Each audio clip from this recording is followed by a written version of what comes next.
இது சூப்பர் 60. இன்றைய நாளில் அறிய வேண்டிய அத்தனை செய்திகளையும் 60 நிமிடங்களில் தரும் விறுவிறுப்பான தொகுப்பு. அந்த வகையில் முதலாவதாக சென்னையில் 3 இடங்களில் 10 சென்டிமீட்டருக்கும் மேல் மழை பதிவாகியுள்ளது. சென்னையில் அதிகாலையில் கனமழை பெய்த போதும் பள்ளிகள் வழக்கம் போல் செயல்படும் என அறிவிக்கப்பட்டுள்ளது. கோயம்பேடு, முகப்பேர், எழும்பூர், வள்ளுவர் கோட்டம் உள்ளிட்ட பகுதிகளில் அதிகாலையில் பலத்த காற்று மற்றும் இடிமின்னலுடன் கனமழை பெய்தது. புறநகர் பகுதிகளான குரோம்பேட்டை, தாம்பரம், ஆவடி உள்ளிட்ட பகுதிகளில் மழை பதிவானது. இதனால் நுங்கம்பாக்கம் சுரங்கப்பாதையில் தண்ணீர் தேங்கிய நிலையில் சுமார் 1 மணி நேரத்திற்கு கார்கள் மற்றும் இருசக்கர வாகனங்கள் அனுமதிக்கப்படவில்லை. தியாகராய நகர் மற்றும் வடக்கு உஸ்மான் சாலை உள்ளிட்ட பகுதிகளில் மழைநீர் தேங்கியுள்ளது. சென்னையில் 9 இடங்களில் கனமழை பதிவான நிலையில் ஒக்கியம்துறை பாக்கம், அடையாறு மற்றும் ராஜா அண்ணாமலைபுரத்தில் 10 சென்டிமீட்டர் மழை பதிவாகியுள்ளது. முதலமைச்சரின் காலை உணவு திட்டம் நகர்ப்புற பகுதிகளில் உள்ள அரசு உதவி பெறும் தொடக்கப் பள்ளிகளுக்கும் வரும் 26ஆம் தேதி விரிவாக்கம் செய்யப்பட்டிருப்பதாக அறிவிக்கப்பட்டுள்ளது. இதுகுறித்து தமிழ்நாடு அரசு வெளியிட்டுள்ள செய்திக்குறிப்பில், கடந்த 2022ஆம் ஆண்டு செப்டம்பர் 15ஆம் தேதி முதலமைச்சரின் காலை உணவு திட்டம் தொடங்கப்பட்டதாக தெரிவிக்கப்பட்டுள்ளது. முதற்கட்டமாக சில மாநகராட்சி, நகராட்சி, தொலைதூர கிராமங்களில் உள்ள பள்ளிகளில் இந்த திட்டம் தொடங்கப்பட்டது. தொடர்ந்து 2023ஆம் ஆண்டு ஆகஸ்ட் மாதத்திலும் 2024ஆம் ஆண்டு ஜூலை மாதம் 15ஆம் தேதியும் இந்த திட்டம் விரிவாக்கம் செய்யப்பட்டது. அதன்படி அரசு தொடக்கப் பள்ளிகளிலும் கிராமப்புற அரசு உதவி பெறும் பள்ளிகளிலும் இந்த திட்டம் தொடங்கப்பட்டது. இந்நிலையில் வரும் 26ஆம் தேதி சென்னை மயிலாப்பூரில் உள்ள புனித சூசையப்பர் தொடக்கப் பள்ளியில் இந்த திட்டத்தை முதலமைச்சர் மு க ஸ்டாலின் விரிவாக்கம் செய்து வைக்க இருப்பதாக அறிவிக்கப்பட்டுள்ளது. இதன் மூலம் நகர்ப்புற பகுதிகளில் அமைந்துள்ள 2430 அரசு உதவி பெறும் பள்ளிகளில் 1ஆம் வகுப்பு முதல் 5ஆம் வகுப்பு வரை பயிலும் 3 லட்சத்திற்கும் அதிகமான மாணவ மாணவிகள் பயனடைவார்கள் என்று தெரிவிக்கப்பட்டுள்ளது. இந்த திட்டத்தின் மூலம் பள்ளிக்கு வருகை தரும் மாணவ மாணவிகளின் எண்ணிக்கை அதிகரித்துள்ளதோடு குழந்தைகளின் கற்றல் திறனும் மேம்பட்டிருப்பதாக தமிழ்நாடு அரசின் செய்திக்குறிப்பில் குறிப்பிடப்பட்டுள்ளது. கொள்கை எதிரி பாஜக, அரசியல் எதிரி திமுக என்பதில் எந்த மாற்றமும் இல்லை என மாநாட்டில் விஜய் அறிவித்துள்ளார். தாமரை இலையில் தண்ணீரே ஒட்டாத போது தமிழக மக்கள் எப்படி பாஜகவை ஏற்றுக்கொள்வார்கள் என்று விமர்சித்த விஜய், சொன்ன வாக்குறுதிகள் எதையும் திமுக அரசு நிறைவேற்றவில்லை என்று குற்றம் சாட்டினார். மதுரை பாரப்பத்தியில் நடந்த மாநாட்டில் உரையாற்றிய அவர், மத்திய பாஜக அரசு அரசியல் கட்சிகளை மிரட்டி அடிபணிய வைத்திருப்பதாக குற்றம் சாட்டினார். மக்கள் சக்தியே இல்லாத இந்த ஊழல் கட்சிகளை மிரட்டி அடிபணிய வச்சு 2029 வரைக்கும் சொகுசு பயணம் போயிடலாம்னு திட்டம் தீட்டி வச்சிருக்கிறீங்க. அதானே ஜி? என்ன ஜி? ஒண்ணு மட்டும் சொல்றேன், தெரிஞ்சுக்கங்க. என்னதான் நீங்க இந்த நேரடி மறைமுக கூட்டணி குட்டிகரணம் போட்டாலும் தாமரை இலையில தண்ணியே ஒட்டாது. தமிழக மக்கள் மட்டும் எப்படி ஒட்டுவாங்க? தமிழ்நாட்டில் திமுக அரசில் பாதுகாப்பு இல்லை என்று விமர்சித்த விஜய், 2026இல் திமுகவுக்கும் தாவேகவுக்கும் இடையேதான் போட்டி என்று கூறினார். பெண்களுக்கு 1000 ரூபாய் கொடுத்துட்டீங்கன்னா போதுமா அங்கிள்? அப்படியே அது மூடி மறைச்சிடலான்னு பாக்குறீங்களா? படிக்கிற இடத்துல, வேலைக்கு போற இடத்துல, வெளியில போற இடத்துலன்னு அவங்களுக்கு பாதுகாப்பே இல்லைன்னு ஒட்டுமொத்த பெண்களும் கதறாங்க. தான் மார்க்கெட் போனதும் அடைக்கலம் தேடி அரசியலுக்கு வரவில்லை என்ற விஜய் விரைவில் மக்களை சந்திக்க உள்ளதாகவும் கூறினார். கொள்கை எதிரி பாஜக, அரசியல் எதிரி திமுகவுடன் நேரடியாகவும் மறைமுகமாகவும் கூட்டணி இல்லை என்றும் திட்டவட்டமாக விஜய் தெரிவித்துள்ளார்.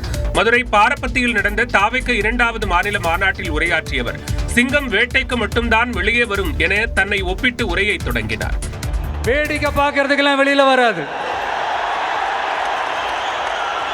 வேட்டையில கூட உயிரோடு இருக்கிற மிருகங்களை தான் வேட்டையாடும். அதுலயும் பெரும்பாலும் தன்னை விட பெரிய சைஸ் உள்ள மிருகங்களை தான் குறி வச்சு தாக்கும், ஜெயிக்கும். வரும் சட்டப்பேரவை தேர்தலில் யாருடன் கூட்டணி என்பது குறித்தும் மாநாட்டில் விஜய் கூறினார்.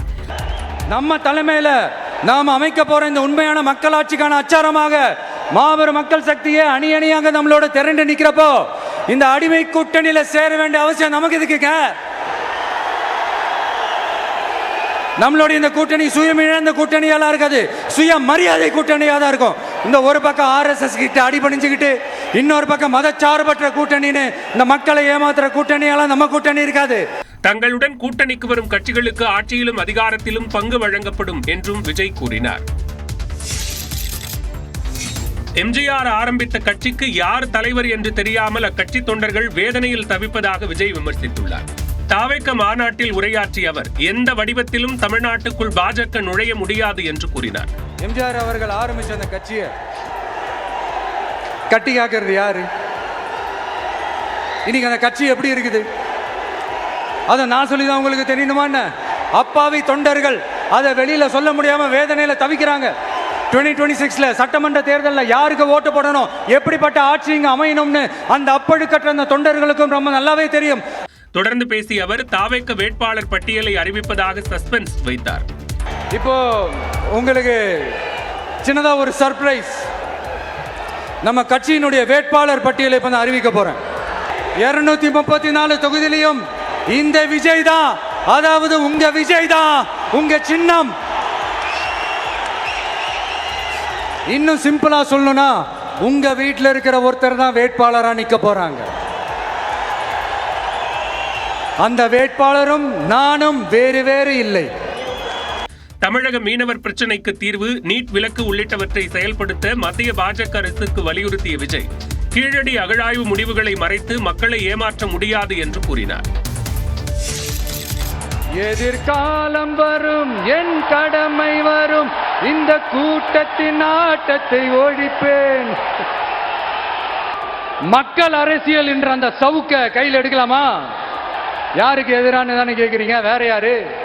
மறைமுக உறவுக்காரர்களான பாசிச பாஜகவும் பாய்சன் திமுகவும் தான். மதுரை என்றதும் எம்ஜிஆர் தான் நினைவுக்கு வருவதாகவும் அவருடன் பழகும் வாய்ப்பு கிடைக்கவில்லை என கூறிய விஜய் அவரை போல குணம் கொண்ட விஜயகாந்துடன் பழகும் வாய்ப்பு கிடைத்ததாக கூறினார். மதுரை பாரப்பத்தியில் நடந்த தாவேக 2வது மாநில மாநாட்டில் உரையாற்றிய அவர் ரஜினியை மறைமுகமாக விமர்சித்தார். ஆட்சியை பிடிக்கிறதெல்லாம் அவ்வளவு ஈஸி இல்லை இல்லையா? இப்ப அதெல்லாம் விட்டாங்க, இப்ப இங்க வந்துட்டாங்க. இவர் நேரா ஷூட்டிங்ல இருந்து வருவாராம், வந்து ஆட்சியை பிடிப்பாராம். அது எப்படி இவராலே முடியும்? அவராலேயே முடியல, இவராலேயே முடியல. அவருக்கு அத்தனை வருஷம் ஆச்சு, இவராலே எப்படி முடியும்? ஒரு பக்கம் ஒவ்வொரு வீட்டுக்குள்ளும் சென்ற பிறகே கட்சியை ஆரம்பித்திருப்பதாக விஜய் கூறினார். நம்மளுடைய இந்த கூட்டம் வெறும் ஓட்டா மட்டும் இல்லைங்க, வரப்போற தேர்தலில் மக்கள் விரோத ஆட்சியாளர்களுக்கு நாம வைக்க போற வேட்டா, நம்மளை கோட்டைக்கு அனுப்ப போற ரூட்டா. அம்பேத்கர், காமராஜர், நல்லக்கண்ணுவை தோற்கடித்தது சினிமாக்காரர்கள் அல்ல, அரசியல்வாதி என்று கூறிய விஜய் எல்லா அரசியல்வாதியும் அறிவாளி கிடையாது என்றும் எல்லா சினிமாக்காரர்களும் முட்டாள் கிடையாது என்றும் கூறினார்.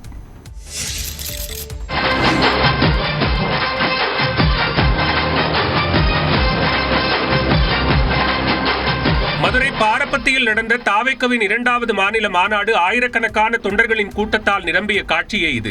மாநாடு நடக்கும் இடத்திற்கு தொண்டர்கள் அதிகாலை முதலே படையெடுத்த நிலையில் மாலையில் தொடங்க இருந்த மாநாடு முன்கூட்டியே தொடங்கியது. மேடைக்கு வந்த விஜய்க்கு நிர்வாகிகள், தொண்டர்கள் கோஷங்களால் உற்சாக வரவேற்பு தந்தனர். பனை மரங்களின் மீதும் விளக்கு தூண்களின் மீதும் ஏறி தாவேக கொடியை தொண்டர்கள் காட்டினர்.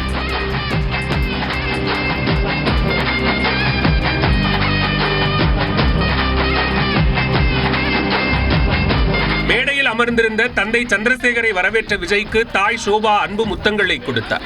மேடைக்கு அருகே தாவேக கொடியை ஏற்றி நிகழ்ச்சியை தொடங்கி வைத்தார்.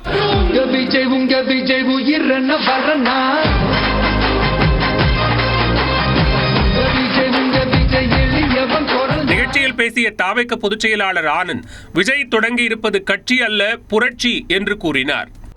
நம் தலைவர் அன்று ஒரு கட்சி அல்ல, ஒரு புரட்சியை தொடங்கினார். இன்று கோடிக்கணக்கான மக்கள் படையே இவரோடு நிற்கிறது. இதற்கு பெயர்தான் சத்தமில்லாமல் சாதனை செய்வது. மதுரை மாநாடு மாபெரும் வெற்றி மாநாடு என்றும் தெரிவித்தார்.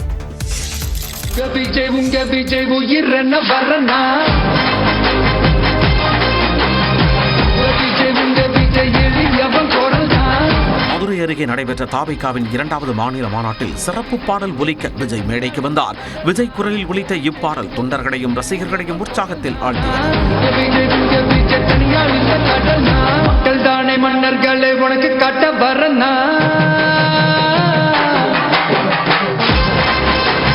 தொடர்ந்து லட்சக்கணக்கான தொண்டர்கள் மத்தியில் ராம்ப் வாக் சென்ற விஜய் ரசிகர்கள் வீசிய கொடிகளை அணிந்து கொண்டார்.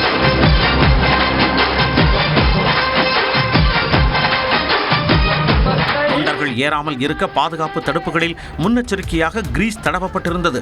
ஆனால் அதையும் தாண்டி தொண்டர்கள் சிலர் ராம்ப் வாக் மேடை மீது ஏறியதால் பரபரப்பு ஏற்பட்டது.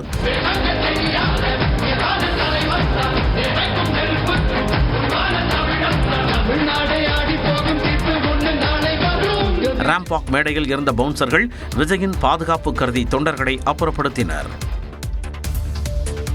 விஜய் அறியாமையில் பேசுவதாக எடப்பாடி பழனிசாமி மறைமுகமாக விமர்சித்துள்ளார்.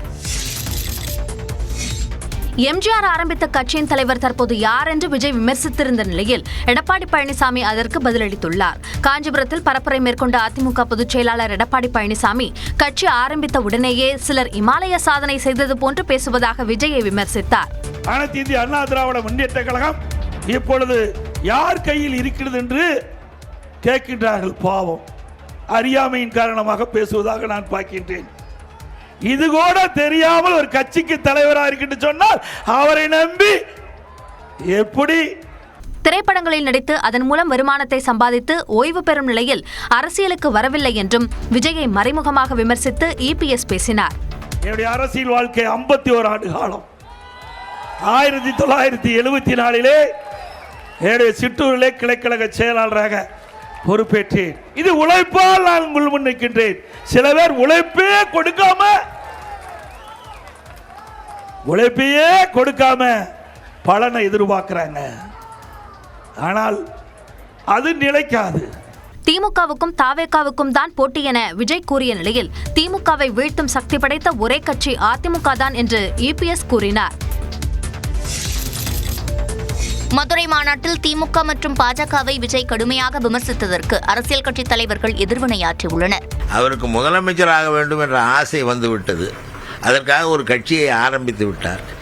யாரை குறை சொல்வது? ஆட்சியில் இருப்பவர்களை குறை சொல்வது. மக்களுக்கு 1000 ரூபாய் கொடுப்பது மக்களை ஏமாற்றுவதல்ல. மக்களை பொறுத்தவரை எதிர்க்கட்சிகள் பயப்பட வேண்டும். ஏன்னால் எங்கள் எதிரிகள் சிதறி நிற்கிறார்கள். அதனால் விஜய் எங்களுக்கு எதிரான வாக்குகளைத்தான் அவர் கொஞ்சம் பங்கெடுத்துக் கொள்ள போகிறார். கூட்டத்தை 20 லட்சம் பேர் சேர்றாங்க, 10 லட்சம் பேர் சேர்றாங்கன்னு அதை வச்சு நம்ம முடிவு பண்ண முடியாது. நம்முடைய கொள்கை, கோட்பாடு, சித்தாந்தம், தமிழ்நாட்டு மக்களுக்கு நம்ம என்ன திட்டம் வச்சிருக்கோம், அந்த திட்டத்தின் மீது மக்களுக்கு நம்பிக்கை வரணும். அந்த நம்பிக்கையின் அடிப்படையில் தான் வாக்களிப்பாங்க. ஆட்சி அமைப்பதற்கு வாய்ப்பு கொடுப்பாங்க. தாமரை இலையில தண்ணீர் ஒட்ட வேண்டியதில்ல, தாமரை தண்ணீர்ல மலரும், ஒட்ட வேண்டியதில்லை. அதனால ஒட்ட வேண்டியதுல ஓட்டு வரும். அதனால தமிழகத்தில் தாமரை தண்ணீரில் மலரும், ஒட்ட வேண்டியதில்லை. தாவேக மாநாடு மற்றும் விஜயின் பேச்சு குறித்து அரசியல் கட்சி தலைவர்கள் கருத்து தெரிவித்துள்ளனர்.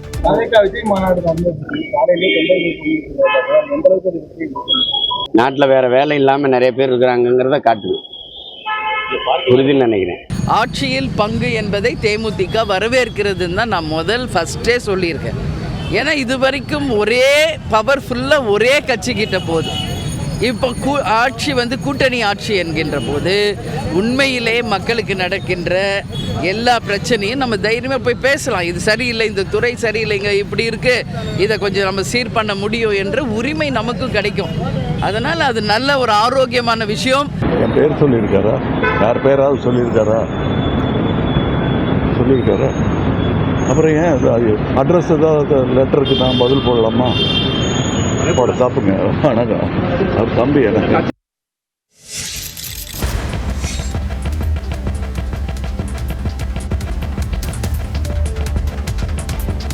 தாவேகா மாநாட்டு திடலில் வெயில் சுட்டெரித்த நிலையில் அதன் தாக்கத்தை தாங்க முடியாமல் தரை விரிப்புகளையும் சேர்களையும் தொண்டர்கள் குடைகளாக மாற்றினர்.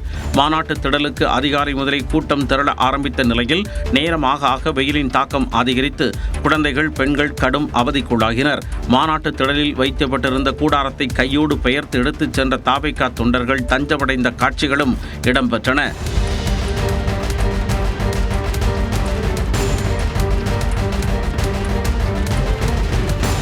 மாநாடு முடிந்ததும் புறப்பட்ட தொண்டர்கள் சேர், ராம்ப் வாக் பலகைகள் உள்ளிட்டவற்றை உற்சாக மிகுதியில் உடைத்து சேதப்படுத்தினர். காலையில் தண்ணீர் கிடைக்காமல் வெயிலில் ஏராளமானோர் அவதிக்குள்ளான நிலையில் கூட்டம் முடிந்ததும் பண்டல் பண்டலாக தண்ணீர் பாட்டில்களை தூக்கிச் சென்றனர்.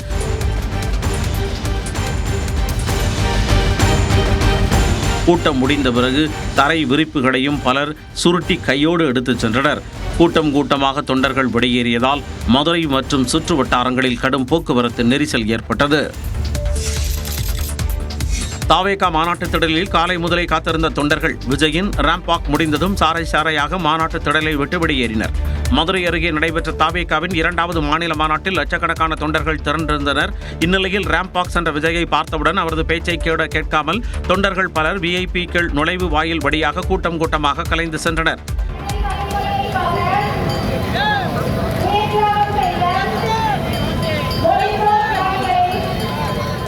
அவரை பார்க்கறதுக்கு தான் முக்கியமாக வந்தேன், பார்த்துட்டேன், தரிசிச்சிட்டேன். நல்லபடியாக கிளம்புறோம். விஜய் பார்த்துருக்கோம். இந்த ஈவெண்ட்டும் நல்லா பண்ணியிருக்காரு அவர். இந்த இவ்வளோ க்ரௌடையும் வந்து நல்லா சேர்த்து இவ்வளோ தூரம் பண்ணியிருக்காங்க. அதே மாதிரி நம்ம வருஷம் படம் ஒரு படம் தான் ரிலீஸ் ஆகும். ஆனால் இப்போ விஜய் வருஷம் ஒரு மாநாடு போட்டிருக்கு. வருஷத்துக்கு ஒரு 3 மாநாடு போட்டாலே ஃபர்ஸ்ட் டே ஃபர்ஸ்ட் ஷோமாக தான் இருக்கும்.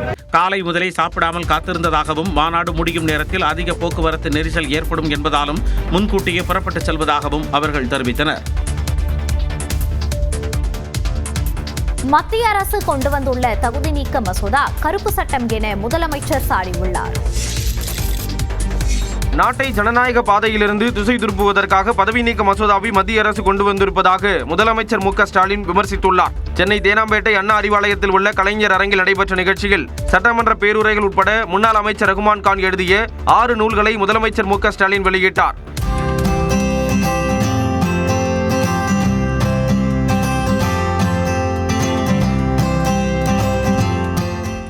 நிகழ்ச்சியில் பேசிய அவர், நாடாளுமன்றத்தில் மத்திய அரசு கொண்டு வந்த பதவி நீக்க மசோதா கருப்பு சட்டம் என்று சாடினார். இதுக்கு முன்னாடி குடியுரிமை திருத்த சட்டம், வக்கு திருத்த சட்டம் என சிறுபான்மை மக்களுக்கு எதிரான பல்வேறு சட்டங்கள் எல்லாம் கொண்டு வந்தாங்க.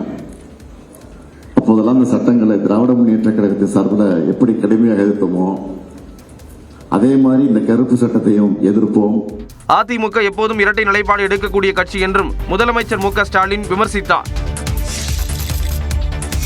பாஜக பூத் கமிட்டி முகவர்கள் மாநாட்டில் பங்கேற்பதற்காக உள்துறை அமைச்சர் அமித்ஷா இன்று நெல்லை வருகிறார். கேரளாவில் இருந்து தூத்துக்குடிக்கு விமானத்தில் வரும் அமித்ஷா அங்கிருந்து ஹெலிகாப்டர் மூலம் பாளையங்கோட்டை ஆயுதப்படை மைதானத்திற்கு வருகிறார். திருநெல்வேலியில் உள்ள தமிழ்நாடு பாஜக தலைவர் நயினார் நாகேந்திரன் வீட்டில் அமித்ஷாவுக்கு தேநீர் விருந்து அளிக்கப்படுகிறது. தொடர்ந்து மாலை 3:30 மணிக்கு நெல்லை தச்சநல்லூர் பகுதியில் நடைபெறும் பாஜக பூத் கமிட்டி முகவர்கள் கூட்டத்தில் பங்கேற்று அமித்ஷா பேசுகிறார். இந்த மாநாட்டில் நெல்லை, தூத்துக்குடி, கன்னியாகுமரி, விருதுநகர், தென்காசி உள்ளிட்ட 5 நாடாளுமன்ற தொகுதிகளில் உள்ள 28 சட்டமன்ற தொகுதி பூத் பொறுப்பாளர்கள் பங்கேற்கின்றனர். அமித்ஷாவின் நெல்லை வருகையொட்டி நெல்லை மாநகர காவல் ஆணையாளர் சந்தோஷ் ஹாதிமணி தலைமையில் 1200 காவலர்கள் பாதுகாப்பு பணியில் ஈடுபடுத்தப்பட்டுள்ளனர். நெல்லை மாநகர பகுதிகளில் ட்ரோன் பறக்கவும் தடை விதிக்கப்பட்டுள்ளது.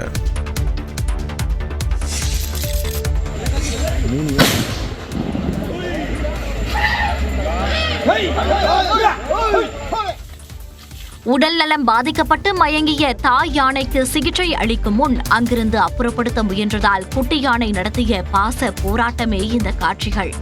கொடைக்கானல் அருகே பள்ளங்கி கொம்பை பகுதியில் தனியார் தோட்டத்தில் உடல்நலம் பாதிக்கப்பட்ட பெண் யானை மயங்கி கீழே விழுந்த நிலையில் அருகே குட்டி யானை நடமாடி வந்தது குறித்து தகவல் அறிந்து வனத்துறையினர் விரைந்தனர். ஆனால் குட்டி யானை தாயிடம் யாரையும் நெருங்க விடாமல் பிளறியபடி இருந்தது.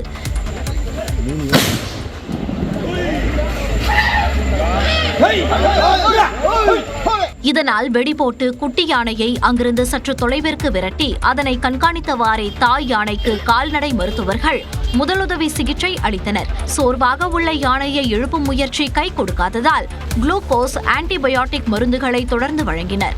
இரவு முழுவதும் யானையின் உடல்நிலையை கண்காணித்த நிலையில் யானை எழுந்து நின்றதும் கயிறு கட்டி வாகனத்தில் ஏற்றி கால்நடை மருத்துவமனைக்கு கொண்டு சென்று சிகிச்சை அளிக்க திட்டமிடப்பட்டுள்ளது.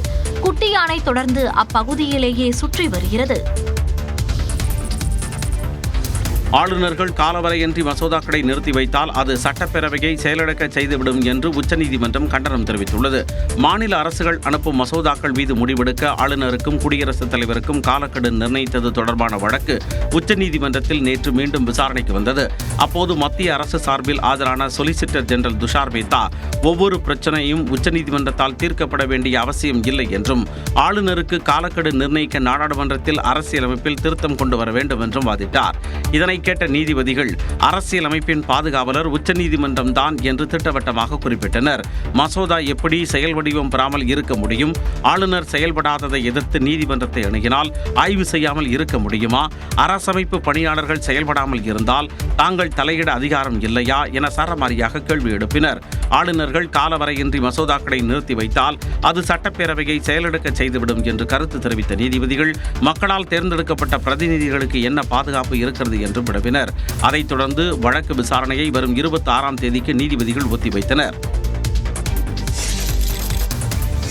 குடியரசு துணைத் தலைவர் தேர்தலில் இந்தியா கூட்டணி சார்பில் போட்டியிடும் உச்சநீதிமன்ற முன்னாள் நீதிபதி சுதர்ஷன் ரெட்டி தனது வேட்புமனுவை தாக்கல் செய்தார்.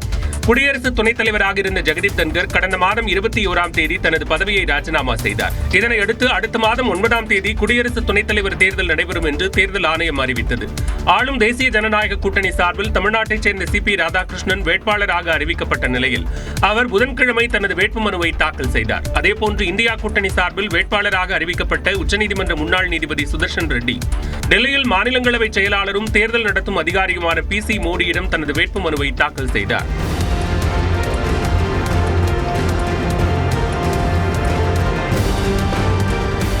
அப்போது காங்கிரஸ் தலைவர் மல்லிகார்ஜுன கார்கே, காங்கிரஸ் நாடாளுமன்ற குழு தலைவர் சோனியா காந்தி, மக்களவை எதிர்க்கட்சித் தலைவர் ராகுல் காந்தி, திமுக MP திருச்சி சிவா உள்ளிட்டோர் உடனிருந்தனர்.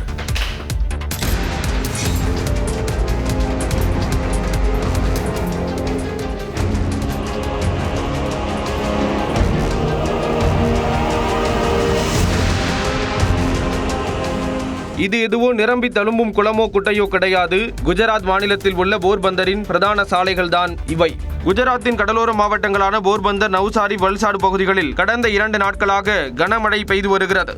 இதனால் நீர்நிலைகள் நிரம்பி சாலைகளில் வெள்ளம் பெருக்கெடுத்து ஓடியது. குறிப்பாக சோம்நாத் தேசிய நெடுஞ்சாலையில் சாலையே தெரியாத அளவிற்கு தேங்கிய மழை நீரில் வாகனங்கள் ஊர்ந்தபடி சென்றன.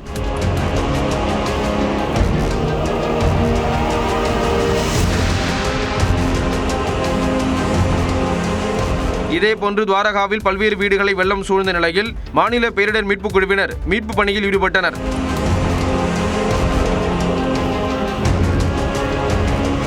குஜராத்தில் மேலும் 2 நாட்களுக்கு மழை தொடரும் என வானிலை மையம் கணித்துள்ளதால் முன்னெச்சரிக்கை நடவடிக்கை தீவிரப்படுத்தப்பட்டுள்ளது. சர்வதேச விண்வெளி நிலையத்தில் இருந்த அனுபவத்தை தன்னால் வார்த்தைகளால் விவரிக்க முடியாது என்று சர்வதேச விண்வெளி நிலையத்திற்கு சென்று திரும்பிய இந்திய வீரர் சுபான்ஷு சுக்லா தெரிவித்துள்ளார். டெல்லியில் மத்திய அமைச்சர் ஜிதேந்திர சிங் உடன் செய்தியாளர்களை சந்தித்த சுபான்ஷு சுக்லா தனது விண்வெளி பயணம் குறித்து விவரித்தார். அப்போது எவ்வளவு பயிற்சி செய்திருந்தாலும் ராக்கெட்டில் அமர்ந்து விண்வெளி பயணத்தை தொடங்கிய போது வித்தியாசமான உணர்வை தந்ததாக விளக்கம் அளித்துள்ளார். Time that is followed on station is the GMT time. So you follow the GMT time and accordingly your entire work day and sleep period is defined based on that particular time. However, it is difficult to sleep because the view is so beautiful that when you go to sleep, you just feel like sitting by the window and not going to sleep. So you have to force yourself to go and sleep. But that is the only challenge. Otherwise, technically there are provisions to block the light out and you just follow the timeline of GMT. விண்வெளியில் புவியீர்ப்பு விசை இல்லாததை பல நேரங்களில் மறந்ததாக கூறி தனது அனுபவங்களை சுபான்ஷு சுக்லா பகிர்ந்து கொண்டார். மத்திய அரசின் GST வரிவிகித சீர்திருத்தத்திற்கு GSTக்கான அமைச்சர்கள் குழு ஒப்புதல் அளித்துள்ளது. GST சீர்திருத்தம் மூலம் பொதுமக்களுக்கு தீபாவளி பரிசு காத்திருப்பதாக பிரதமர் மோடி சுதந்திர தின விழா உரையில் தெரிவித்திருந்தார். இதைத் தொடர்ந்து தற்போதைய 5%, 12%, 18%, 28% என்ற 4 வித GST முறையில் 12% மற்றும் 28% வரி விகிதத்தை நீக்க GST கவுன்சிலுக்கு மத்திய அரசு பரிந்துரை அளித்தது. இந்நிலையில் பீகார் துணை முதலமைச்சர் சாம்ராட் சௌத்ரி தலைமையிலான 6 உறுப்பினர்கள் கொண்ட GSTக்கான அமைச்சர்கள் குழு கூட்டம் நடைபெற்றது. இதில் 4 அடுக்குகள் கொண்ட GST வரி விகிதத்தில் திருத்தம் கொண்டுவர ஒப்புதல் அளிக்கப்பட்டது. முன்னதாக GSTக்கான அமைச்சர்கள் குழு கூட்டத்தில் உரையாற்றிய மத்திய நிதியமைச்சர் நிர்மலா சீதாராமன் இந்த GST சீர்திருத்தம் சாமானியர்கள், விவசாயிகள், சிறு குறு மற்றும் நடுத்தர தொழில் நிறுவனங்களுக்கு அதிக பலன் அளிக்கும் என நம்பிக்கை தெரிவித்தார். இந்நிலையில் GST வரிவிகித சீர்திருத்தத்திற்கு GST கவுன்சில் ஒப்புதல் அளித்ததும் விரைவில் நடைமுறைக்கு வரும் என எதிர்பார்க்கப்படுகிறது. இந்திய அணி பாகிஸ்தானில் நடைபெறும் போட்டிகளில் பங்கேற்காது என்றும், பாகிஸ்தான் அணி இந்தியாவில் நடைபெறும் போட்டியில் பங்கேற்க அனுமதிக்க மாட்டோம் என்றும் இந்திய விளையாட்டு அமைச்சகம் தெரிவித்துள்ளது. புதிய விளையாட்டுக் கொள்கையை வெளியிட்டுள்ள இந்திய விளையாட்டு அமைச்சகம், இந்தியா பாகிஸ்தான் அணிகள் மட்டுமே பங்கேற்கும் 2 நாட்டு தொடர்கள் இனி நடைபெறாது என்றும், ஆசிய கோப்பை, உலகக்கோப்பை போன்ற பொதுவான தொடர்களில் மட்டுமே பாகிஸ்தான் அணியுடன் இந்திய அணி விளையாடும் என்றும் தெரிவித்துள்ளது. இதன் மூலம் ஆசிய கோப்பை கிரிக்கெட் தொடரில் இந்தியா பாகிஸ்தான் அணிகள் மோதும் போட்டி நடைபெறுவது உறுதியாகியுள்ளது. மேலும் இந்தியாவில் நடைபெறும் பொதுவான விளையாட்டுப் போட்டிக்கு பாகிஸ்தான் வீரர்கள் அனுமதிக்கப்படுவார்கள் என்றும், இந்திய வீரர்கள் அங்கு சென்று பொதுவான விளையாட்டுப் போட்டியில் பங்கேற்பது தொடர்பாக அப்போதைய அரசியல் சூழ்நிலையை தீர்மானிக்கும் என்றும் முடிவெடுக்கப்பட்டுள்ளது. அத்துடன் ஒலிம்பிக் கூட்டமைப்பு விதிமுறைக்கு உட்படுவதால் பொதுவான போட்டிகளில் இந்தியா பாகிஸ்தான் அணிகள் மோதும் போட்டியில் தலையிட முடியாது என்றும் இந்திய விளையாட்டு அமைச்சகம் தெரிவித்துள்ளது. மதுரையில் தாவேக மாநாட்டிற்கு வந்த 2 தொண்டர்கள் உயிரிழந்துள்ளனர். மதுரையில் தாவேகா தொண்டர்களை வெயில் வாட்டி வதைத்த நிலையில் 2 இளைஞர்கள் மயங்கி விழுந்து உயிரிழந்தது சோகத்தை ஏற்படுத்தியது. சென்னை ஊரப்பாக்கத்தைச் சேர்ந்த 33 வயது பிரபாகரன் மதுரை சக்கிமங்கலம் அருகே வாகனத்தில் இருந்து இறங்கிய போது வெயில் காரணமாக மயக்கமடைந்தார். பின்னர் அவர் மதுரை ராஜாஜி அரசு மருத்துவமனைக்கு கொண்டு செல்லும் வழியிலேயே உயிரிழந்தார். இதேபோல நீலகிரி மாவட்டம் குன்னூரைச் சேர்ந்த ரித்திக் ரோஷனுக்கு மாநாட்டு திடலில் மூச்சு திணறல் ஏற்பட்ட நிலையில் ஊர் திரும்பும் வழியில் மயக்கமடைந்தார். பின்னர் சமயநல்லூர் அருகே ஆரம்ப சுகாதார நிலையத்தில் பரிசோதனை செய்தபோது அவர் உயிரிழந்து விட்டதாக மருத்துவர்கள் கூறினர். தாவேகா மாநாடு நடந்த மதுரையில் தமிழ்நாட்டிலேயே அதிகபட்சமாக 103 டிகிரி ஃபாரன்ஹீட் வெப்பநிலை பதிவானது. குழந்தைகளும் பெண்களும் சுட்டெரிக்கும் வெயிலில் அவதிக்குள்ளான நிலையில் 250க்கும் மேற்பட்டோருக்கு உடல்நலக் குறைவு ஏற்பட்டது. அவர்களுக்கு மாநாடு மருத்துவ முகாம்களிலும் ஆம்புலன்ஸ்களிலும் அழைத்துச் சென்று மருத்துவமனைகளில் சிகிச்சை அளிக்கப்பட்டது.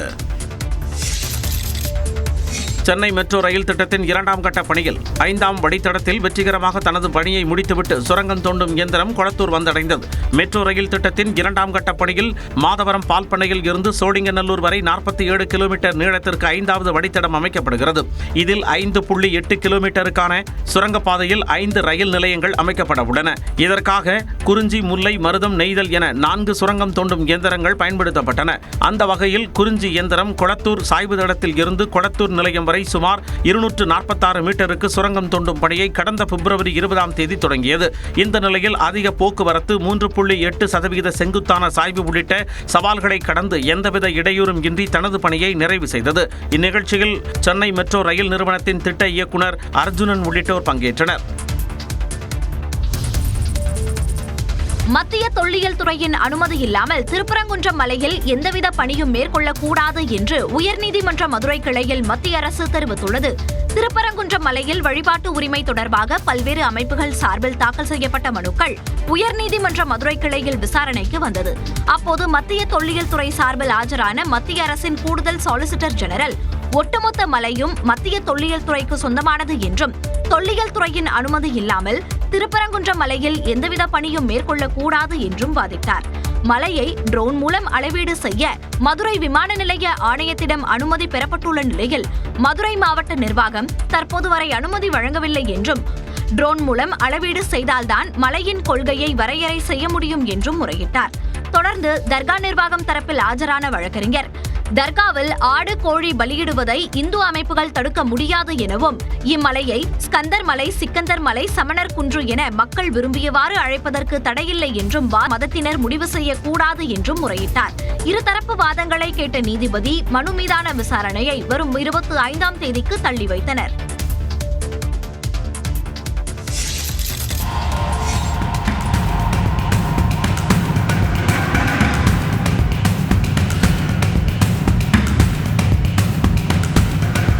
மதுரை நாகமலை அருகே மதுபோதையில் வந்து உணவகத்தில் தகராறில் ஈடுபட்டவர்கள் அங்கிருந்த பெண்களை கடுமையாக தாக்கும் அதிர்ச்சி காட்சிகளே இவை.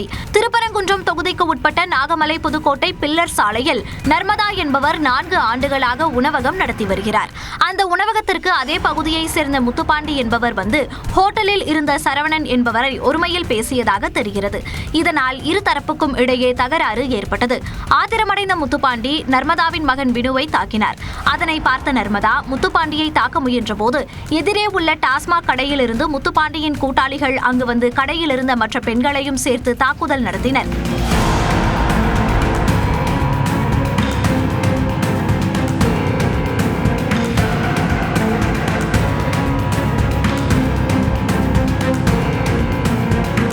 அதிர்ச்சியை ஏற்படுத்தியுள்ள இந்த சம்பவம் குறித்து நாகமலை புதுக்கோட்டை காவல் நிலைய காவலர்கள் விசாரணை மேற்கொண்டு வருகின்றனர்.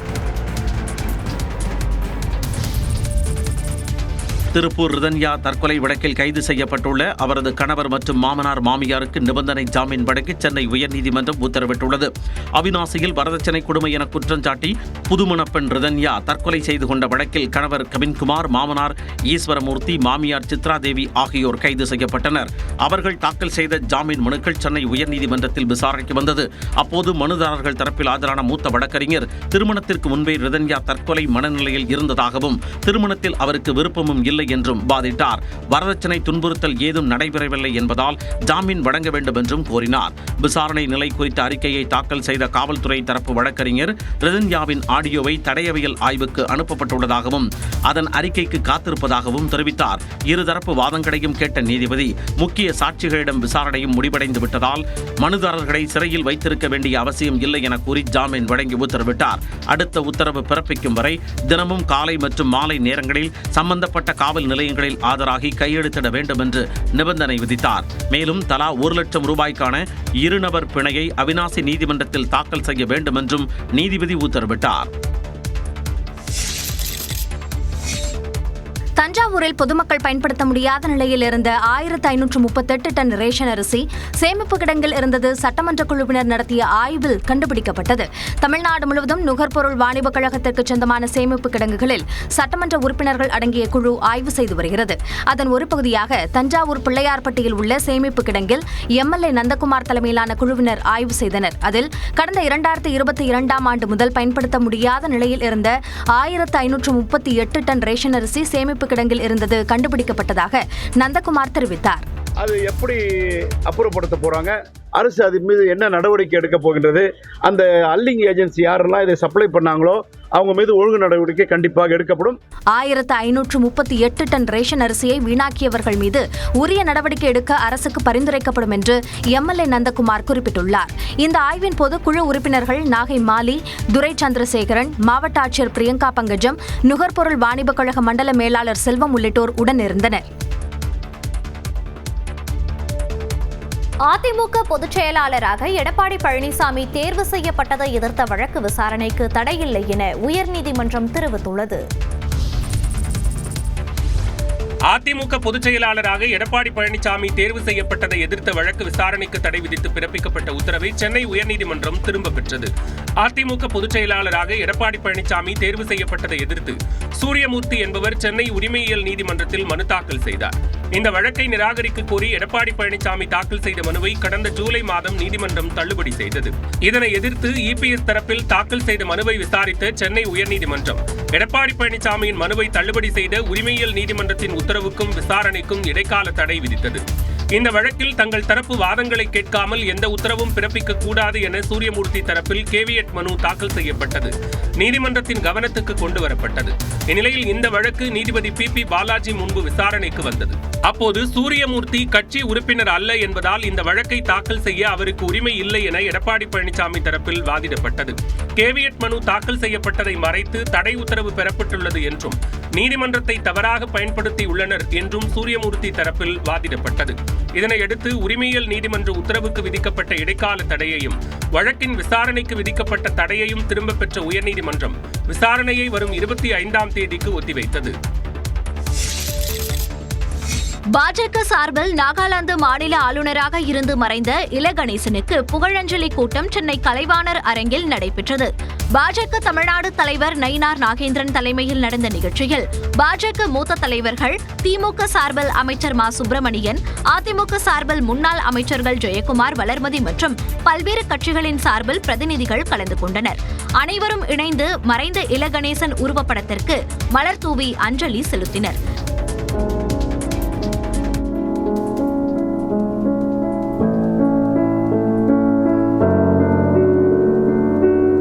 நெருக்கடி நிலையை எதிர்கொண்ட துணிச்சல், அனைவரையும் அரவணைக்கும் அர்ப்பணிப்பு என தனித்தலைவராக இல கணேசன் விளங்கியதாக முதலமைச்சர் மு.க. ஸ்டாலினின் புகழஞ்சலி குறிப்பை அமைச்சர் மா சுப்பிரமணியன் வாசித்தார். ஒப்பற்ற தலைவராக விளங்கிய திரு இல கணேசன் அவர்களின் பெருவாழ்வு எப்போதும் மரியாதையோடு நினைவு கூறப்படும். இப்படிக்கு மு.க. ஸ்டாலின். தொடர்ந்து பேசிய நயினார் நாகேந்திரன், இல கணேசனின் கவிதைகள், பேச்சுகளை புத்தகமாக அச்சிடப்பட்டு வெளியிடப்படும் என தெரிவித்தார். தமிழ்நாடு வேளாண்மை பல்கலைக்கழகத்தில் டிப்ளமோ படிப்பில் சேருவதற்கு விண்ணப்பிக்கலாம் என அறிவிக்கப்பட்டுள்ளது. கோவையில் இயங்கி வரும் தமிழ்நாடு வேளாண்மை பல்கலைக்கழகத்தில் வேளாண்மை, தோட்டக்கலை, வேளாண்மை பொறியியல் தொடர்பான பட்டய படிப்புகள் பயிற்றுவிக்கப்படுகின்றன. இவற்றில் சேர ஆன்லைன் விண்ணப்பங்கள் பெறப்படுவதாகவும் 29ஆம் தேதி வரை விண்ணப்பிக்கலாம் என்றும் அறிவிக்கப்பட்டுள்ளது. tnau.youcanapply.com என்ற இணையதளத்தில் விண்ணப்பிக்கலாம் என்றும் தெரிவிக்கப்பட்டுள்ளது. ஏற்கனவே தமிழ்நாடு வேளாண்மை பல்கலைக்கழகத்தில் பட்டப்படிப்பில் சேர விண்ணப்பித்து தரவரிசை பட்டியலில் இடம்பெற்ற மாணவர்கள் மீண்டும் விண்ணப்பிக்க தேவையில்லை என்றும் அவ்வாறு விண்ணப்பித்தால் விண்ணப்பம் நிராகரிக்கப்படும் என்றும் குறிப்பிடப்பட்டுள்ளது. மேலும் டிப்ளமோ மாணவர் சேர்க்கைக்கு தனியாக தரவரிசை பட்டியல் வெளியிடப்படும் என்றும் தெரிவிக்கப்பட்டுள்ளது.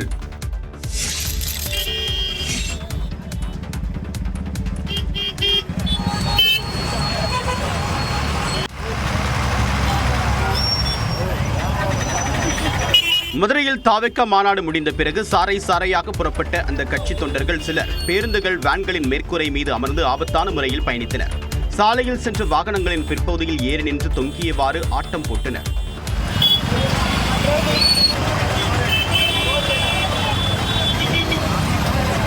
கடும் போக்குவரத்து நெரிசலால் வாகனங்கள் கடந்து செல்வதில் தாமதம் ஏற்பட்டதால் ஏராளமானோர் சுங்கச்சாவடி பகுதியில் காத்திருந்தனர்.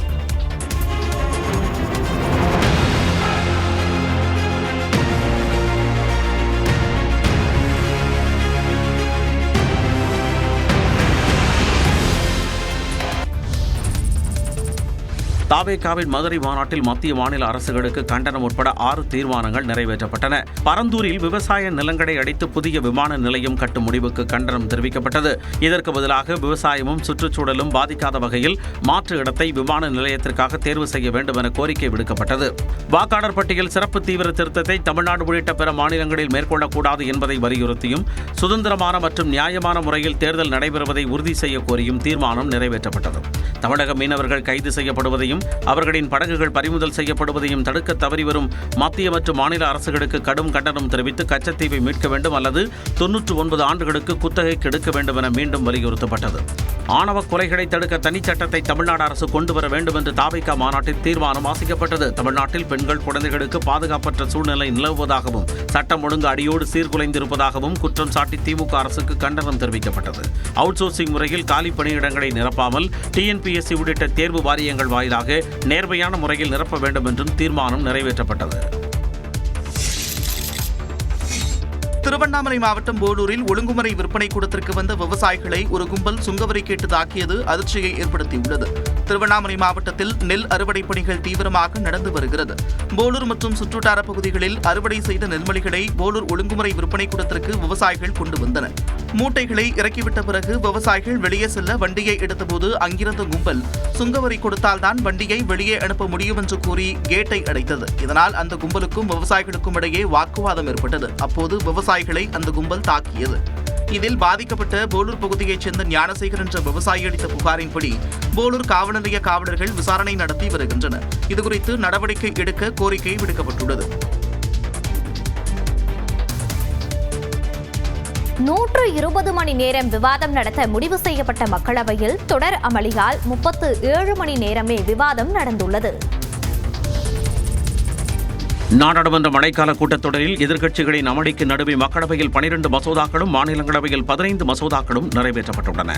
கடந்த மாதம் 21ஆம் தேதி கூட்டத்தொடர் தொடங்கிய நாள் முதல் ஆபரேஷன் சிந்தூர் விவகாரம், பீகாரில் சிறப்பு தீவிர வாக்காளர் பட்டியல் திருத்தம் உள்ளிட்டவை குறித்து விவாதிக்க வலியுறுத்தி எதிர்க்கட்சிகள் அமளியில் ஈடுபட்டதால் இரு அவைகளும் தொடர்ந்து ஒத்திவைக்கப்பட்டன.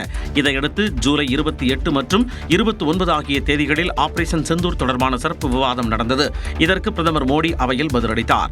எனினும் பீகார் வாக்காளர் பட்டியல் சிறப்பு தீவிர திருத்தம் பற்றி விவாதிக்க கோரி தொடர்ந்து அவை நடவடிக்கைகளில் எதிர்க்கட்சிகள் அமளியில் ஈடுபட்டு வந்தன. இதனால் தொடர் முடக்கத்திற்கு மத்தியில் இரு அவைகளிலும் மழைக்கால கூட்டத்தொடர் வியாழக்கிழமை நிறைவடைந்தது. எதிர்க்கட்சிகளின் அமளிக்கு மத்தியில் தீவிர குற்றச்சாட்டுகளுக்கு உள்ளாகும் பிரதமர், முதலமைச்சர்கள், அமைச்சர்கள் ஆகியோரை பதவி நீக்கும் மசோதா, ஆன்லைன் சூதாட்ட தடை மசோதா உட்பட 14 மசோதாக்கள் அறிமுகப்படுத்தப்பட்டு 12 மசோதாக்கள் மக்களவையில் நிறைவேற்றப்பட்டன. மாநிலங்களவையை பொறுத்தவரை முதல் நாளை தவிர்த்து மற்ற நாட்களில் தாக்கல் செய்யப்பட்ட அனைத்து மசோதாக்களும் சில விவாதங்களுக்கு பிறகும் எதிர்க்கட்சிகள் வெளிநடப்புக்கு பிறகும் நிறைவேற்றப்பட்டன. கூட்டத்தொடரின் தொடக்கத்தில் 120 மணி நேரம் விவாதம் நடத்த முடிவு செய்ததாகவும், ஆனால் தொடர் அமளியால் 37 மணி நேரமே விவாதம் நடந்ததாகவும் மக்களவை சபாநாயகர் ஓம் பிர்லா விளக்கமளித்தார். माननीय उपसभापति महोदय, दूसरा सेगमेंट है ऑनलाइन सोशल गेम्स. हम सबके जीवन में है, सॉलिटेयर है, चेस है, सुडोकू है, रिक्रिएशन के लिए खेला जाता है. ஆன்லைன் சூதாட்ட விளையாட்டுகளுக்கு தடை விதிக்கும் மசோதா எதிர்க்கட்சிகளின் அமளிக்கு நடுவே மாநிலங்களவையிலும் குரல் வாக்கெடுப்பு மூலம் நிறைவேற்றப்பட்டது. ஆன்லைன் சூதாட்ட தடை மசோதாவுக்கு மத்திய அமைச்சரவை ஒப்புதல் வழங்கிய நிலையில் புதன்கிழமையன்று மக்களவையில் மத்திய தகவல் மற்றும் ஒலிபரப்புத்துறை அமைச்சர் அஸ்வினி வைஷ்ணவ் தாக்கல் செய்தார். அப்போது பீகாரின் சிறப்பு தீவிர வாக்காளர் பட்டியல் திருத்தம் உள்ளிட்ட பல்வேறு விவகாரங்களை எழுப்பி எதிர்க்கட்சிகள் அமளியில் ஈடுபட்ட நிலையில் மசோதா நிறைவேற்றப்பட்டது. இந்த நிலையில் மாநிலங்களவையில் ஆன்லைன் சூதாட்ட தடை மசோதா வியாழக்கிழமை தாக்கல் செய்யப்பட்டது. அப்போது எதிர்க்கட்சிகள் அமளியில் ஈடுபட்ட போதிலும் குரல் வாக்கெடுப்பு மூலம் நிறைவேற்றப்பட்டது.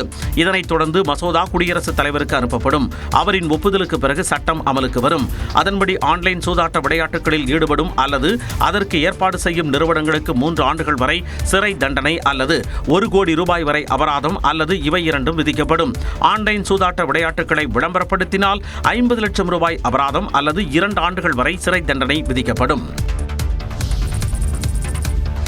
டெல்லி முதலமைச்சர் ரேகா குப்தா மீது தாக்குதல் நடத்தப்பட்ட நிலையில் அவருக்கு இசட் பிரிவு பாதுகாப்பு வழங்கப்பட்டிருப்பதாக தகவல் வெளியாகியுள்ளது. கருத்து கேட்பு கூட்டத்தின் போது டெல்லி முதல்வர் இல்லத்திற்குள் புகுந்த நபர் முதலமைச்சர் ரேகா குப்தாவை தாக்கினார். இதில் முதலமைச்சருக்கு காயம் ஏற்பட்ட நிலையில் தாக்குதல் நடத்திய குஜராத் மாநிலத்தை சேர்ந்த ராஜேஷ் பாய் கிம்ஜியை காவலர்கள் கைது செய்தனர்.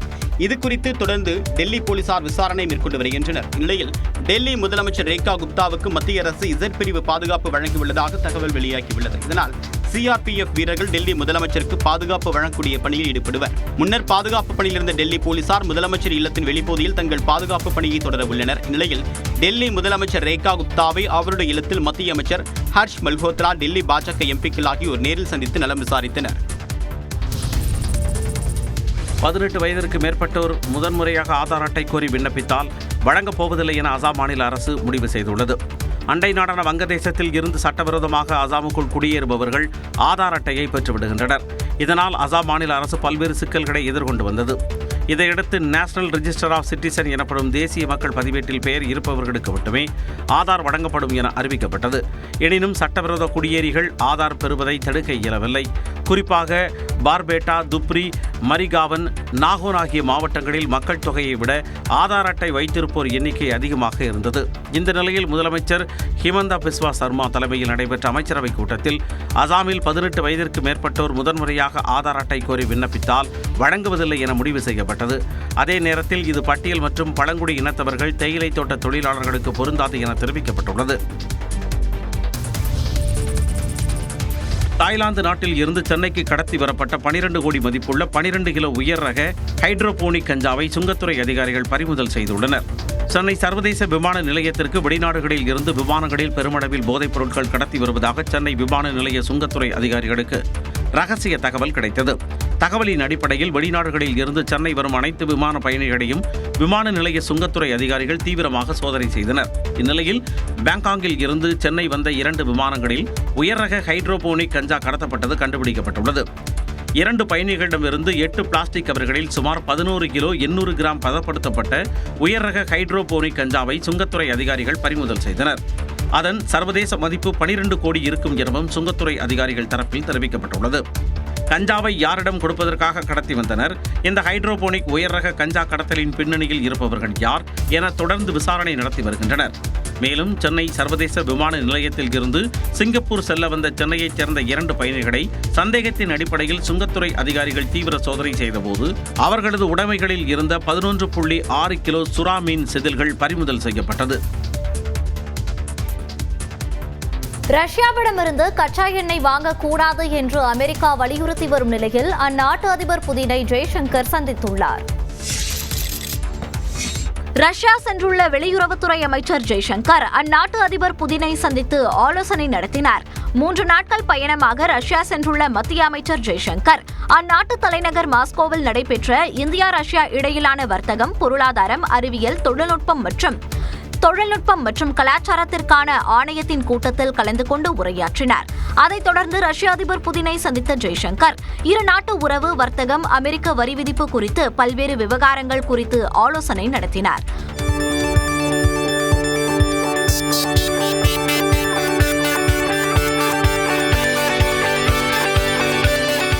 முன்னதாக ரஷ்ய வெளியுறவுத்துறை அமைச்சர் செர்ஜி லாவ்ராவை சந்தித்து பேசினார். அப்போது இருதரப்பு உறவு, வர்த்தகம், முதலீடு, எரிசக்தி, உரம், சுகாதாரம், பாதுகாப்பு உள்ளிட்ட விவகாரங்கள் குறித்து ஆலோசனை நடத்தப்பட்டது. உக்ரைன், ஈரான், ஆப்கானிஸ்தான் உள்ளிட்ட நாடுகள் குறித்தும் பேச்சுவார்த்தை நடத்தப்பட்டது. மேலும் உக்ரைனுக்கு எதிரான போரில் ரஷ்ய ராணுவத்திற்காக பணியமர்த்தப்பட்ட இந்தியர்களின் வழக்குகளை விரைவாக விசாரிக்க வேண்டும் என்று ஜெய்சங்கர் வலியுறுத்தியதாக தெரிகிறது. ரஷ்யாவிடமிருந்து கச்சா எண்ணெய் வாங்கக்கூடாது என்று அமெரிக்கா வலியுறுத்தி வரும் நிலையில் புதின் ஜெய்சங்கர் சந்திப்பு முக்கியத்துவம் வாய்ந்ததாக பார்க்கப்படுகிறது. அணில்களை புலி வேட்டையாடாது என்று தாவேக்காவை சீமான் விமர்சித்த நிலையில் தன்னை விட வலிமையான விலங்கை மட்டுமே சிங்கம் வேட்டையாடும் என்று விஜய் பதிலடி கொடுத்துள்ளார். அணில் குஞ்சு அணில் குஞ்சு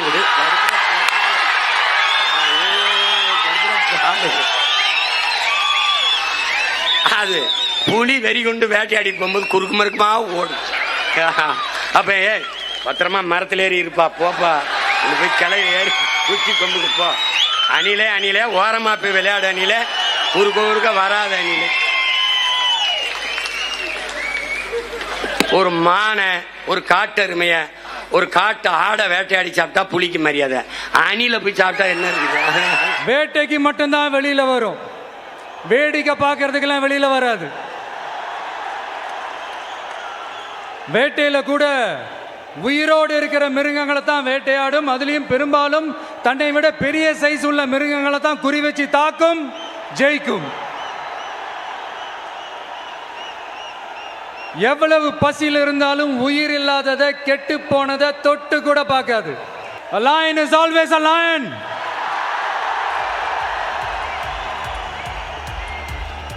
There are so many jackals and other animals in the forest, but there will be only one lion. Keezhadi மூலம் நமது பெருமையை தமிழ்நாடு முதலமைச்சர் நிலைநாட்டி வருவதாக அமைச்சர் அன்பில் மகேஷ் தெரிவித்துள்ளார். சென்னை வாசிகளுக்கு கிராமத்தை கண்முன் காட்சிப்படுத்தும் விதமாக சென்னையில் ஒரு கிராம திருவிழா நடைபெறுகிறது. நந்தனம் YMCA மைதானத்தில் 4 நாட்கள் நடைபெறும் இத்திருவிழாவை பள்ளிக்கல்வித்துறை அமைச்சர் அன்பில் மகேஷ் தென்னங்குருத்தோலையை வெட்டி தொடங்கி வைத்தார். இந்த திருவிழாவில் பாரம்பரிய உணவு வகைகள், தானிய வகைகள், விவசாயம் சார்ந்த புத்தகங்கள், மரங்களால் ஆன கைவினைப் பொருட்கள், மாட்டு வண்டி, குதிரை வண்டி, பானை அடித்தல், இளவட்டங்கள் உள்ளிட்டவை வைக்கப்பட்டு கிராமத்தை கண்முன் காட்சிப்படுத்தும் விதமாக 120க்கும் மேற்பட்ட அரங்குகள் அமைக்கப்பட்டுள்ளன.